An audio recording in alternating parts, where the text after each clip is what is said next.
Hi, patrons, and anyone who decided to wait a year. That waiting a year thing is really turning out well for me, kind of, sort of. Not really, I guess. I don't know. Hey, this is the one that has a laugh track added in post. And a fun little behind the scenes for all of you. I haven't even picked out the sound effects yet, so I'm just going to be pausing to then insert an audience reaction later on. I have no idea what it's going to sound like. It's just going to be a real hoot. Let me get the thumbnail here. I got to be laughing, so yeah, sure, good. That was an authentic laugh, right? So yeah, excited for this one. Kinda, sorta. I don't know. I'll get into it in the body of the episode, but this is one that I've been kind of dreading for a little bit. So we'll see how it goes. Let me try one more fake laugh. Great. What's the deal with stand-up comedy?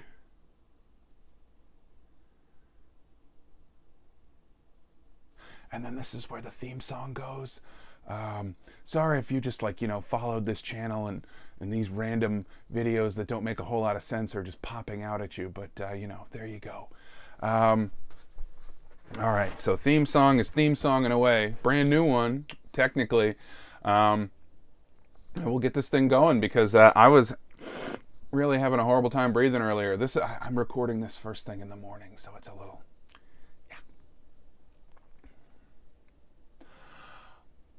You're listening to Fix My Carcast, hosted by Bear Claw Billy, and this is episode 106. Comedian and musician Keith Hebert is your warm-up comic for the evening. But first, housekeeping. This is the show where you pick what I say and how I say it. Pick a topic or prompt by donating to the GoFundMe, and vote on the gimmick by joining my Patreon for just $1 a month. Join at the $5 or higher level, and also get bonus episodes and behind-the-scenes footage. Links are in the description. Also down there, merch. Get yourself some merch. Look, you don't need to go get that Kramer poster that everyone gets at the NBC store. You need to get a Fix My Carcast t-shirt that everyone gets at the TeePublic. Yeah, I think I go through TeePublic.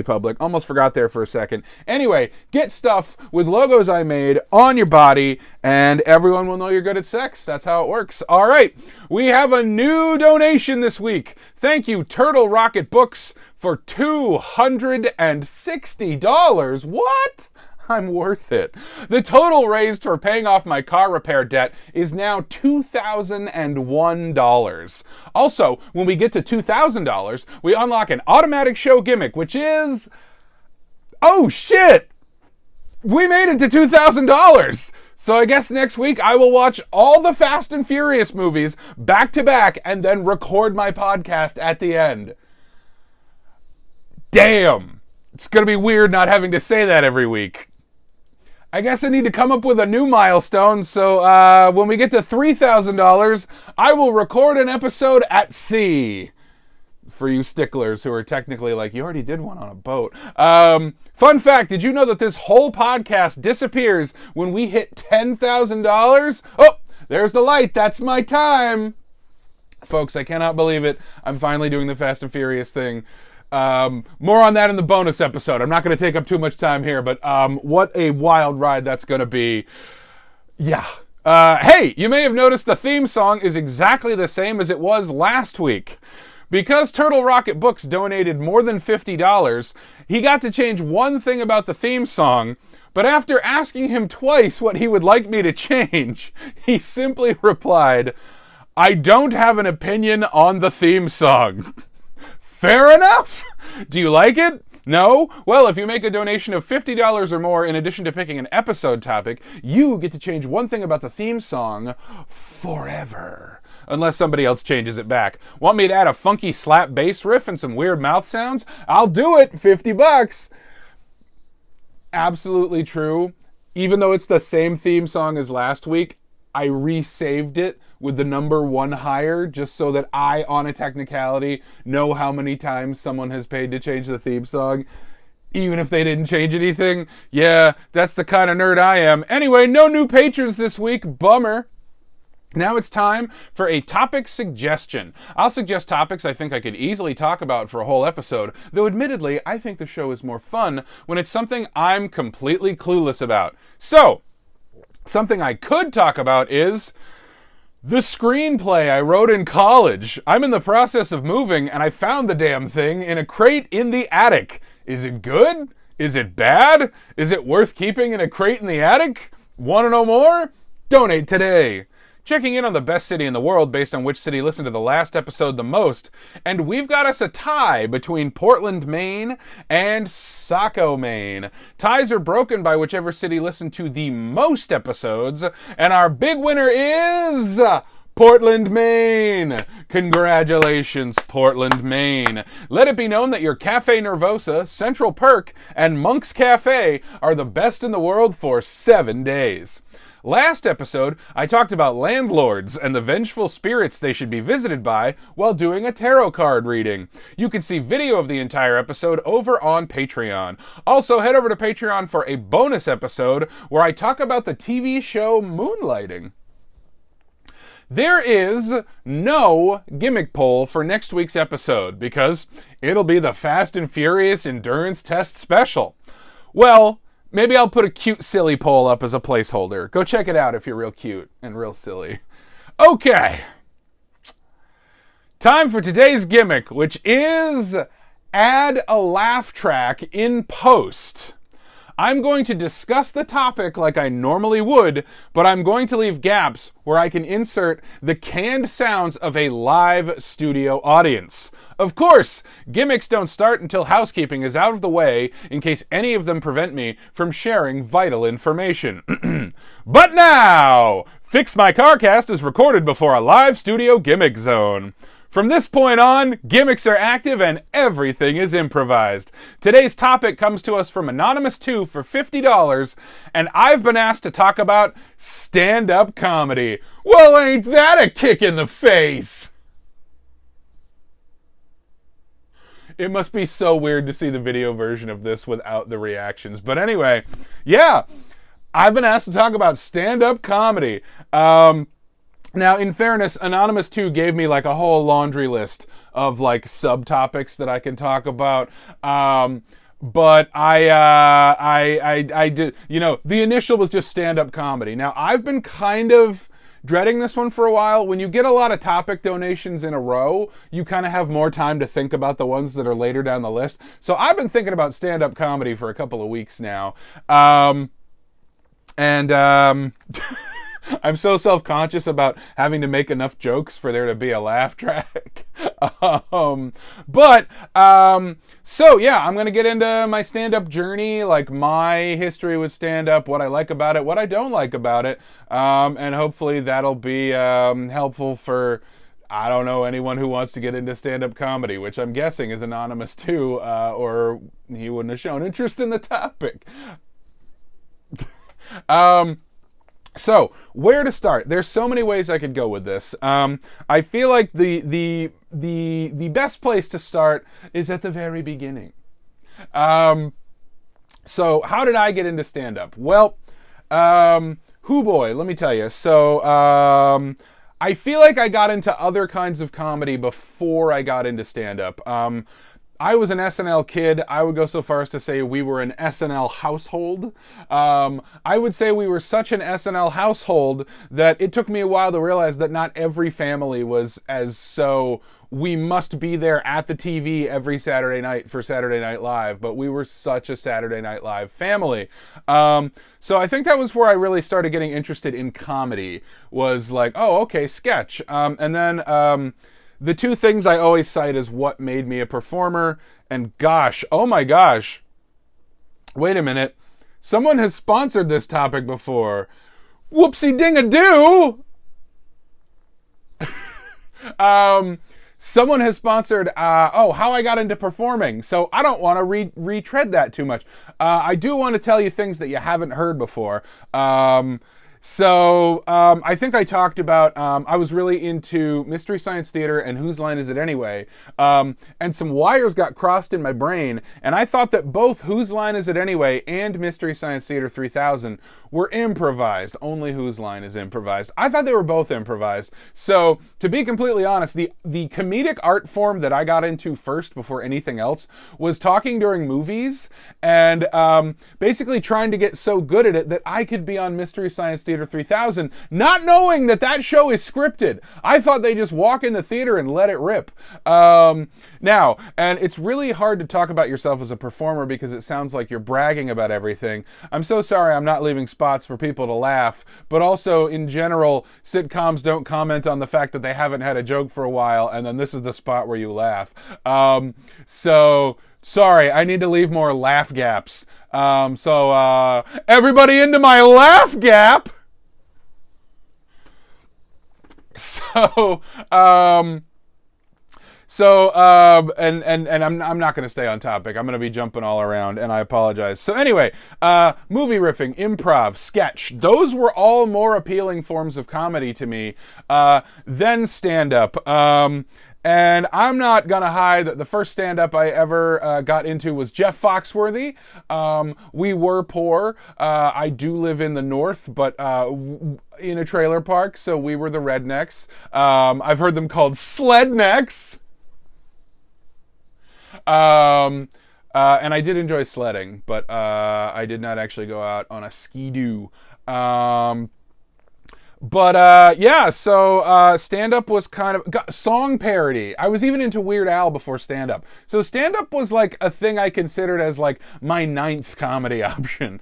It is, it's 2024, so I believe, I'm actually past my 20th anniversary of stand-up. The first time I ever tried stand-up was for a high school talent show. And it was fine. I think it was okay. I will give you the first bit I ever did. Well, the first 2 minutes were just me making fun of the name of the competition. Take too long to explain. Not going to do it here. But then I went into an impression. Now, our impression stand-up, I don't know. We're going to be getting into what actually is stand-up here. But I did an impression of my dad playing GoldenEye on the Nintendo 64. And if you're looking for some advice, if you're listening to this for advice on how to get into stand-up, first key tip, don't do an impression of your dad playing video games because a very small window of people have actually seen that. There's no real, oh yeah, your dad does sound like that when he plays GoldenEye. Not my best work. And since I've done impressions of pop culture characters and celebrities, ones that people actually know, though if you talk to some of the people who listen to my show, they don't actually know who they are, because people younger than me don't know who Doc Brown is. I know, right? So yeah, that was the first time I ever did stand-up at my little tiny podunk high school talent show. We also did our own like SNL thing. So again, sketch even predates me. That was in 2003. I'm pretty sure. Yeah, senior year of high school, 2003. That was the first time I ever did stand-up. And then went to college and did improv there. And then afterwards was like, all right, well, improv, you need like a group of friends. What are those? I made the pivot to stand-up. There wasn't really a big stand-up scene where I was, but I did move to a larger city. Still a small city and in Maine. And I think for me, the thing about stand-up, so I'm going in so many directions here. So I've done stand-up a lot, but I've also taken very long breaks from stand-up. And genuinely, it's because there's a lot I don't like about it. Maybe I'm not the one cut out to do it. But in reflecting on this topic, it did hit me that like I was actually really into it right when lockdown happened. I was doing kind of okay locally. I even was slated to open for a national headliner, somebody from Netflix or Comedy Central. And I know that makes it sound like, well, who was it? And it's like, well, they hadn't actually given me a show yet. But a local club that had people that had actual out there national specials had said, we'd like you to open for one of them. I feel like every time I tell the story, they're like, oh, name names. And it's like, I don't know. There was a bunch of people that were going to be there. Like, I mean, this was 2019, so I don't even remember necessarily. But yeah, no, burlesque was going really well for me too. I had burlesque going for me. I had stand-up going for me. And then it all came a-crumbling down. And so in lockdown, I found, hey, you know what? It's easier for people to find me if I'm on YouTube or if I have a podcast. And it is. And this is a thing that actual stand-ups are going through now. I remember I was listening to a podcast where they were talking about stand-up and they were like, yeah, some stand-ups, they make the pivot to podcast and it's like they have a built-in audience and that tends to pay the bills better. And yeah, I might be on that precipice. Where yeah, maybe I'm done with stand-up. I skipped the part where you build up an actual audience who likes your jokes.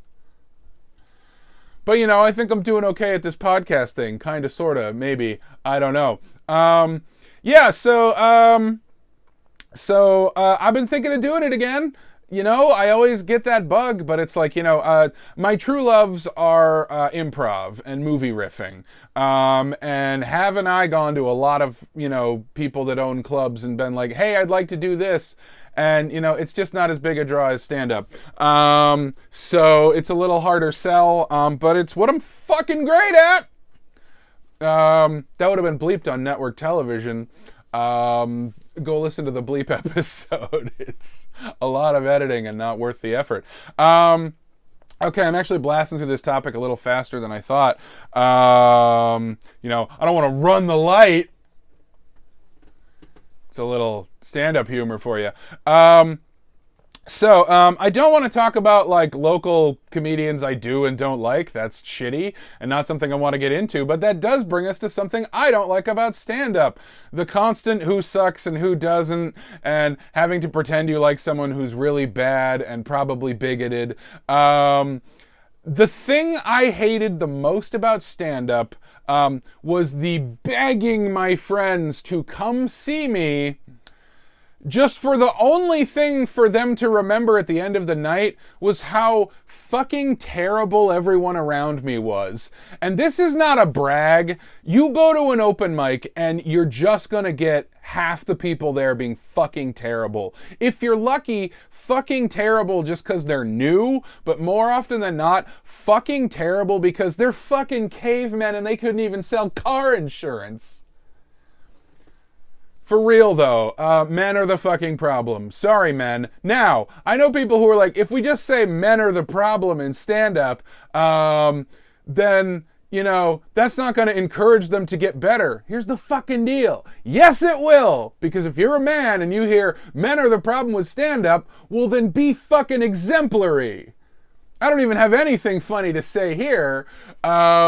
No, it's the fucking worst, though. You go to these things, you see like 5 to 7 people who like really want to do this and really put some effort into it. And then 5 guys who get up there and go, I don't know, my dick.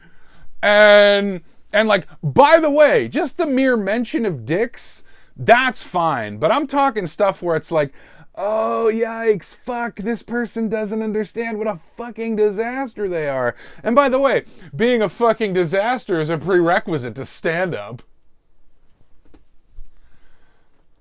I think, and this is the other thing about stand-up that, you know, puzzles me, is like, it's mostly, like, it's just different perspectives on the world. And I don't want to be the kind of person who has contempt for their audience, but there are days where I'm kind of like, so you become a comedian because you look at the world in a different way. You look at the world and go, there's a lot of shit that's fucked up and doesn't make sense. This is the job of a stand-up comedian. You know, if you're neurodivergent, it helps. Genuinely. If you've spent your whole life looking at everyone around you and going, the fuck are these people on about? Congratulations, you may be autistic / perfect for stand-up comedy. And like literally yesterday, I said I wasn't going to mention local comedians, but technically I think she's in New York. But she floats through my Instagram a lot. She's a really great comic. Rebecca Kaplan just did a bit about being diagnosed as autistic, and watching it, I just thought, like, how many more comedians are gonna do similar material on a similar theme, because I feel like it kind of happens to a lot of us. Anyway, you don't need to be autistic to be a stand-up comedian, but it helps! Then again, you also shouldn't take my fucking advice, because I clearly haven't made it as a stand-up comedian. The closest I got was maybe opening for someone I probably still haven't heard of, but Netflix gave them a special. But they'll give anyone a special. You seen this Dave Chappelle character? Yeah, it's also like, yeah, I have a lot of problems, with stand-up people. Like, I hate talking shop, because, like, I don't know, it's just like a lot of dudes just being like, whoo, nobody did it like Hicks, and it's like, yeah, that's great, he's dead, so how are we doing it now?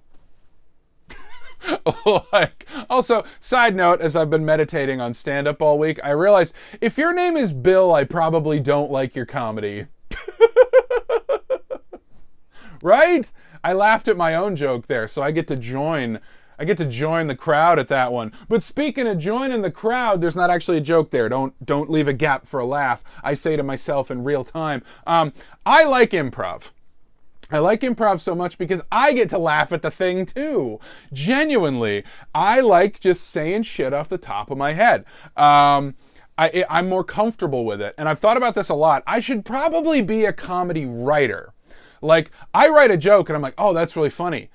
I'm now getting no more enjoyment out of the joke. Now, what you're supposed to do as a stand-up is you're supposed to then tell that joke to 100 different rooms full of people, and eventually you learn what does and doesn't work about it. Now, I'm going to say this. I don't hate the idea of doing that part, but I don't have the fucking money to do that part. Like, I don't have the money to be a touring comedian, and that's another thing that stops me from stand-up, is, like, it is so much work for no payoff. And I know. Everybody does the grind. You have to fucking, and I'm over here just like, this is a way easier grind. Bitch, I just made $260 to watch 11 movies. Why do I want to go to a bunch of bars where a bunch of people don't get it? And that's the other thing. Now, comedians, you need to stop blaming your audiences. Sometimes you just suck, and that's okay. And I'm saying this because I've sucked. In some of my early days of stand-up, I would go to these venues and, like, just start talking and being like, no one in this room cares about anything that I care about. What am I doing here? And that's what more of you need to be doing, because if all you care about is upholding the status quo, sorry, that's not material. That's not, oh yeah, are we going to get into conservatives can't make good comedians? That's just a fact. Do I even need to explain it? Comedy is literally about looking at the world in a new way. If you're a conservative, you want to keep the world as it is. Sorry, you're starting at a disadvantage. Learn the fucking medium. So anyway, I also struggled with, like, okay, as a comedian, your job is to just look at everything around you and go, that's weird, that's strange, why do we do this? Isn't that a bit of a chuckle? And then I would often think, why do people even go to see stand-up if they don't think this way? And that's another thing I've really struggled with, is like, who are the people that go out to the stand-up show and go, haha, that is a really silly thing all us humans do. Well, back to all the normal things us silly humans do. And I don't know, it baffles me. It kind of baffles me a little bit. And yeah, talking to people after performing has always been really awkward and uncomfortable to me. You know, I did bash, like, talking shop with other comics, but, like, I love talking to comics. I don't like talking shop about stand-up, because I like the way that comedians see the world.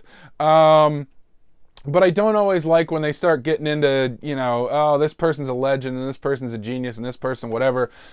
Fuck. I meant to look it up. I meant to look it up before recording this, and I didn't, and I failed. I read some book that had a foreword by Jerry Seinfeld. Sorry, I should have looked this up. Jerry Seinfeld, you might know him from Dating High Schoolers or the sitcom Seinfeld. And he said in this book that he doesn't think that comedy should be considered an art form. And, ooh, I think about that every week. Genuinely. Like, the idea that, like, it's different from the arts. Like, you can learn technical things and whatever, but ultimately, it does kind of have to come from within. And it's true. Like, no one can tell you what to talk about in stand-up. You need to be an observer of the world and go, what is this? And I don't know if that can be taught. I genuinely don't. When people ask me, how did your improv skills get so good? What do you recommend? I'm like, go back in time and make yourself obsessed with improv when you're like 10. Younger than 10. Gosh, I was... at least like, somewhere around there. So sorry, you gotta start early. And that's another thing I can get into is like, I feel like there's subcategories of comedians. And I'm about to steal somebody else's joke. This was something somebody tweeted. I'm so sorry, I don't know who it is off the top of my head. But they were comparing different cities based on what their stand-up comedy is like. And it was just 3 cities. And it was just... New York, too mean. Los Angeles, too vapid. Chicago, actually funny. And as someone who's been to Chicago and gets that whole Chicago improv thing in their very soul, I like situational. To me, truly great comedians are witty. They have a joke situationally. They walk into something going, huh? And they walk out with everyone laughing at what has just happened. And I will say, if I'm going to hate talking shop afterwards, it's because I'm talking to comedians who are not great wits. Now, you can be a great writer, but not great on the fly. I actually question my writing, though I do still think it's pretty good. If you're gonna get into stand-up, you kind of have to be your own biggest fan. And there's a lot of ego trips in stand-up, but I mean, for good reason. You have to think you're clever. like, I mean, it's really the only medium where, like, yeah, you do kind of have to be this central figure, this cult leader, here come my ideas, aren't they something? So it can go to your head, especially if you're a man and you're terrible at it. Now, people often joke about, like, oh, stand-up's just therapy. And there's an overlap there. I mean, it is you trying to figure out the world, is it not? You're just saying it to a bunch of people who don't think about this stuff. And yeah, I don't want to go down the whole sad clown Pagliacci thing here. But, like, you know, it is, you know, you got to feel a little lonely and you got to feel a little confused by the world. Like, if you're not starting from there, I can't picture anyone just actually saying one day, hey, I want to be funny. I think it's just a thing that you learn to do to cope with this unending hellscape. You know, it doesn't make it better. But it is fun. And I also, like, I feel like there's also, like, playful comedians versus these fucking philosopher poets. Like, you know, I'd say, like, Steve Martin versus George Carlin. Both of whom are great, but they're doing different things. But also, they definitely share some DNA. And if you share DNA, you might be a redneck. Sorry, I keep forgetting to make jokes in this one so that there's something to laugh at. Apologies if I'm really failing the gimmick on this one. Also, just so you know, I did not look up what the sound effects would be ahead of time, so I don't know which studio audience effects I'll be able to find. But here's a passionate kiss. Hopefully that went well. Hopefully I found the sound effect I actually wanted to go there. Stand-up comedy. I could talk about this for 9 hours. So let me try to wrap up what I got here. One which is, should you do stand-up? Yes. That's my answer. That is always my immediate answer. Yes, you should do stand-up. If you're thinking of trying stand-up, try stand-up. Because that's the fastest way to find out you hate it. But genuinely, I think the world is a better place if more people are doing stand-up. If more people are talking, sharing ideas, whatever. Oh gosh, am I hack? Fuck it, we're all hack. I've done the last week's show. I probably did something hack. Like, it's just the nature of the beast. I talked a few episodes ago about the show Crashing.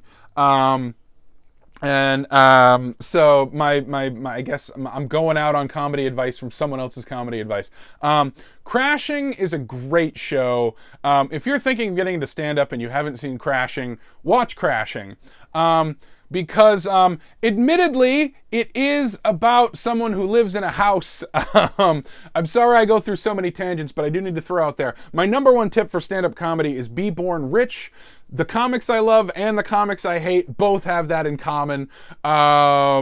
I did watch a lot of stand-up specials in preparation for today because I was like, I haven't really seen a lot of new ones. And I watched Gary Gulman's. Gary Gulman is incredible. Check him out. What else did I watch this week? Taylor Tomlinson, Pete Holmes. And like Gary Gulman did grow up poor, and I was like, that's why I like Gary Gulman. Again, you're going to need money to go to all these different venues, and you're not going to have it, and it's going to be a lot of crashing on couches. And that's the hard part. So I think I was born poor and only got poorer. So I'm not going to have any help in that arena. And I think that's why I give up on stand-up a lot, because I can podcast right here in my room. But anyway, one of the things that Pete Holmes says on Crashing, and it gets into like all the things, like I think I like that show so much because it really gets into all the highs and lows of stand-up. One of the lows being associated with comics who are big fucking shitheads and get up there and be big fucking shitheads, and then it's just awkward for everyone, but like also they're your ride or they're your meal ticket, and so you're like, ugh. But one of the things in Crashing, and I'm gonna fuck it up. Also, you're not supposed to get a laugh with someone else's joke. But in Crashing, Pete Holmes says, something along the lines of like, oh yeah, I love thinking of clever ideas that I say over and over and over again, but I have to pretend like I thought of them just now. That's so good. And that's also what stand-up is. And that is the really hard part, is selling that, I'm being clever and witty in this moment. And to me, I've found the best way to do that is to actually be clever and witty in this moment. Genuinely. Again, if I had the money to do 100 cities, I probably could learn to love, I got to say this thing again and again and again. But like, I just don't know how to sell the whole like, shucks you guys, this just fell right into my skull. I'm not that good of an actor. Actually, okay, this is what I'm going to go out on. And I could talk about this for so long. Robin Williams. Let's talk about Robin Williams. Because one of the things that, and this is just my own personal struggles with stand-up, there is a scene in the cinematic classic Mrs. Doubtfire where Robin Williams' character is at a job interview and they ask him what his skills are, and he says, I do voices. Now, I know that's a character in a fictional film, but I feel like that is also a great description of Robin Williams himself. He did voices. And when you think of Robin Williams, you probably don't put him in your top stand-up comedians. And that's the thing, is like, he did stand-up, but it was definitely different from typical stand-up. And I think he really found his calling acting, being in comedies. And I think that's probably where I land too, is like, when someone's like, Billy, you do stand-up? I'm like, I do voices. Like, there's, again, the split of stand-up comedy is just the, usually, usually with a cigarette in front of a brick wall and just being like, politics, pretty fucked, huh? And then like the other side of it is just like, hey, I just want you to forget that the world is awful for up to 10 minutes. Like, I tend to like those better. I like the ones where there's some showmanship, there's some panache, there's some effort. There's some working at being a witty and clever person all the time and not just going home and sad and being like, wait a minute, my dick. And as I say this, I feel like most of the stand-up specials that I watched this week did mention the genitals of the performer. Truly, talking about your dick is okay. And it's probably time to wrap this up. So maybe that's what we're going out on. No, we're not going out on that. That is not the number one message of this episode. I will circle back to what I think actually is the message, though. So, as always, if you are thinking about trying stand-up, do.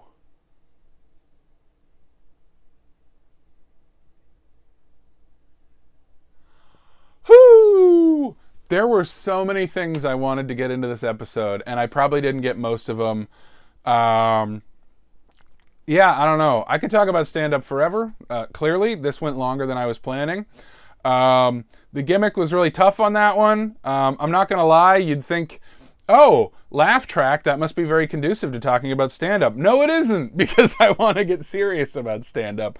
And having to remember, oh, you've got to insert things to have, audience reactions to. That was kind of tough. Anyway, all right. I got to go move. See you next week for how exhausted I am from watching 11 movies back to back. Fun. I'll talk about that more in the bonus episode, so go listen to it.